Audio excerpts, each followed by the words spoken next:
And we're on the prowl. Hello, and welcome to this week's edition of On the Prowl, the Daily Princetonian's weekly sports telecast. My name is Vikram and I'm Executive Editor for Sports here at the Prince. I'm seated alongside Gabe Debenedetti, Associate Editor for Sports. Hello, Gabe. Hi, Vikram. Well, Gabe, we have quite a lot to talk about this weekend. Let's start with the men's soccer team. Faced a very, very good Brown team. Coming into the game, the Bears were ranked number 13 in the nation and were known for their very, very stingy defense. Well, what happened to that defense, Gabe? Well, let's note that the defense, led by goalie Paul Grandstrand, had let in one goal all season. One, that's not very many now, is it? It certainly is not. Not at all. The Tigers gave them 3 goals to deal with. So, behind sophomore Lester Nare, he scored 2 goals. The Tigers won 3-0. Really a huge upset, and it catapulted them to the top of the Ivy League. Really a wonderful game altogether.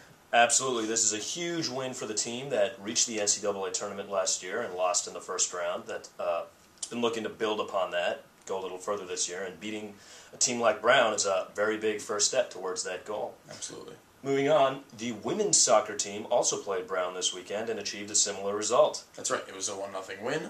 They did exactly what they needed to do to get that victory, and they continue to lead the league.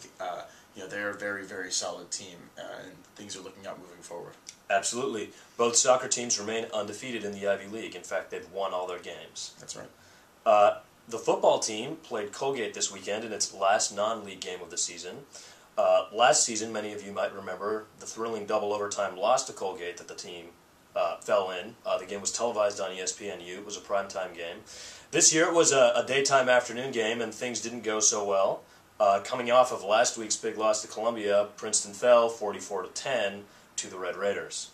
Yeah, I mean, there's really not much to say about this game.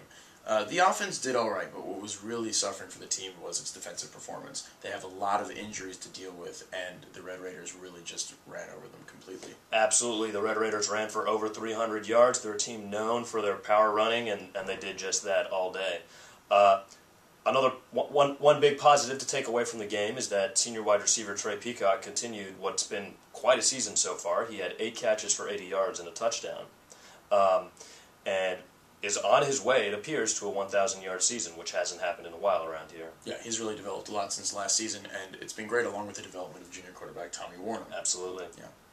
Moving on, the field hockey team, 2 huge games this weekend. The Tigers played Virginia and Louisville, both ranked in the top 8, and split the games 1-1.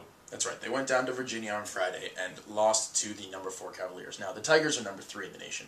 It was a tough 2-1 game, and the Tigers really didn't get the result that they were looking for. But they came on back up to Princeton, and today, Sunday, they took on number 8 Louisville and beat them 3-0. It was a pretty sound victory, and they should be looking to stay in the top 4 for this week. Absolutely. Well, thank you for joining us for this week's edition of On the Prowl, and we hope you'll be back next weekend when we're back on the Prowl.